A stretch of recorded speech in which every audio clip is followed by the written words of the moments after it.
Guys welcome back to the channel super ideas में आप सभी लोगों का एक बार फिर से स्वागत है। और आज है 6 जनवरी, तो प्रदेश प्रदेश की बड़ी खबरों पर नजर डालते हैं।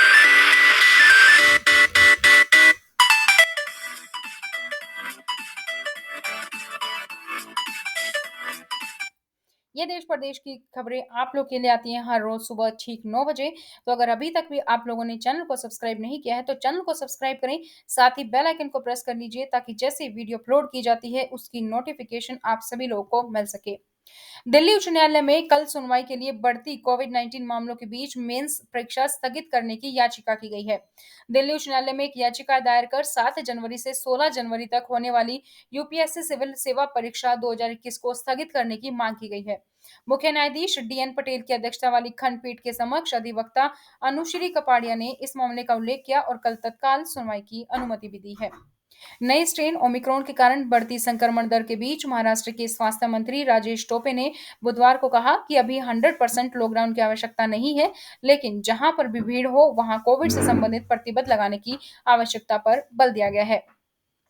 उत्तर प्रदेश में स्कूलों को 6 जनवरी से 14 जनवरी तक बंद कर दिया गया है। कक्षा 10 तक, यानी कि कक्षा 10वीं तक के सभी स्कूल जो हैं वो बंद रहेंगे कोविड प्रतिबंधों के अनुसार। तो वही जो 6 जनवरी से लेकर 14 जनवरी तक ये नियम लागू रहेगा। बढ़ते मामलों के बीच राज्य सर्दियों की छुट्टियों के कारण कई संस्थान बंद होने के कारण यूपी के स्कूलों को बंद करने पर भी विचार किया जा रहा है। उत्तर प्रदेश की पाबंदियों में पहले ही ऐलान कर दिया गया था कि मकर संक्रांति तक स्कूल बंद कर दिए गए हैं। हालांकि यहाँ पर 11वीं और 12वीं के कक्षाओं के लिए कोई भी उल्लेख नहीं है, तो उम्मीद यही है कि इनके लिए ऑफलाइन क्लासेस जारी रहेंगी, जबकि कक्षाएं 10 तक ऑनलाइन क्लासेस चलेंगी। मुंबई में उतरने वाले सभी अंतर्राष्ट्रीय यात्रियों के लिए रैपिड आरटी-पीसीआर टेस्ट अनिवार्य होगा।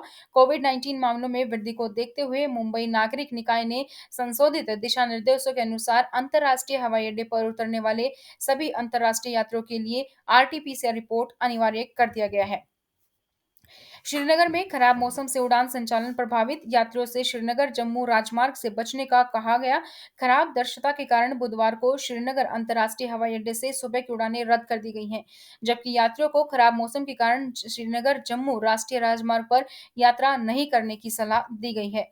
आज श्रीनगर अंतर्राष्ट्रीय हवाई अड्डे से सुबह की 8 उड़ानें रद्द कर दी गई, जबकि कम दृश्यता के कारण 2 उड़ानें विलंबित हैं। आईआईटी गुवाहाटी कैंपस में 60 कोविड टेस्ट पॉजिटिव पाए गए हैं। उसके बाद इसको कंटेनमेंट जोन घोषित कर दिया गया है। अधिकारियों ने कहा कि परिसर में कम से कम 60 लोगों ने कोरोना के लिए पॉजिटिव टेस्ट दिया है और सरकारी आदेश के अनुसार किसी भी परिसर में प्रवेश करने या बाहर निकलने की अनुमति नहीं दी जाएगी।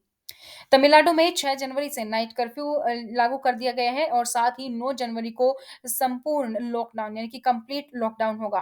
तमिलनाडु के मुख्यमंत्री एमके स्टालिन ने बुधवार को घोषणा की है कि राज्य भर में रात 10 के बीच नाइट कर्फ्यू लगाया जाएगा, जो कि अगले दिन सुबह 5 बजे तक लागू रहेगा। इसी दौरान आवश्यक सेवाओं को छूट दी जाएगी। यह भी घोषणा की गई है कि रविवार को राज्य भर में पूर्ण लॉकडाउन लागू किया जाएगा।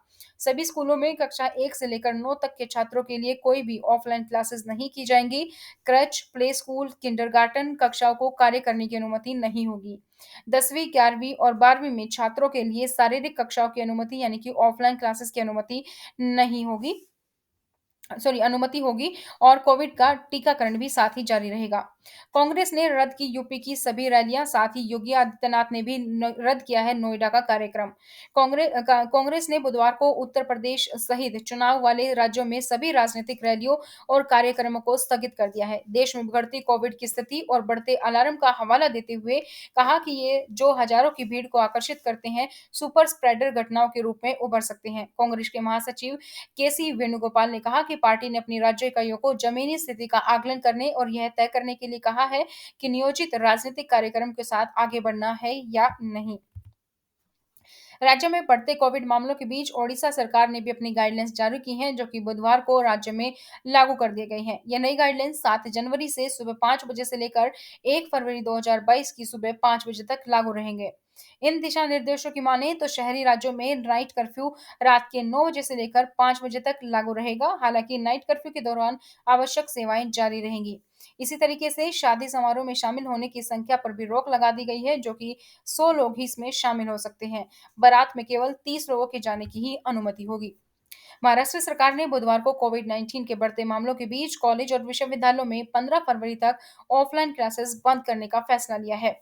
तो ऑफलाइन क्लासेस के लिए महाराष्ट्र के कॉलेज और विश्वविद्यालय बंद कर दिए गए हैं। राज्य के उच्च और तकनीकी शिक्षा मंत्री उदय उदय सामंत ने घोषणा की कि राज्य के सभी कॉलेज और विश्वविद्यालयों में ऑफलाइन क्लासेस तत्काल प्रभाव से बंद कर दी जाएंगी, जो कि 15 फरवरी तक बंद रहेंगी। मिशनरीज ऑफ चैरिटी द्वारा चलाए जा रहे संस्थानों के लिए नवीन पटनायक ने 78 लाख रुपए दिए हैं। ओडिशा के मुख्यमंत्री नवीन पटनायक ने मंगलवार को राज्य में मिशनरीज ऑफ चैरिटी द्वारा संचालित 13 संस्थानों को समर्थन देने के लिए मुख्यमंत्री राहत कोष से 78.76 लाख रुपए मंजूर किए हैं। कर्नाटक में कॉलेजों के छात्रों ने कक्षाओं में हिजाब के विरोध में भगवा स्कार्फ पहना और छात्रों ने दावा किया है कि कक्षाओं के अंदर हिजाब पहनने कुछ छात्र वर्दी के मानदंडों का उल्लंघन कर रहे हैं। उन्होंने कहा कि अगर उन्हें हिजाब पहनने की इजाजत है तो उन्हें भगवा स्कार्फ या फिर शॉल पहनने की इजाजत दी जानी चाहिए।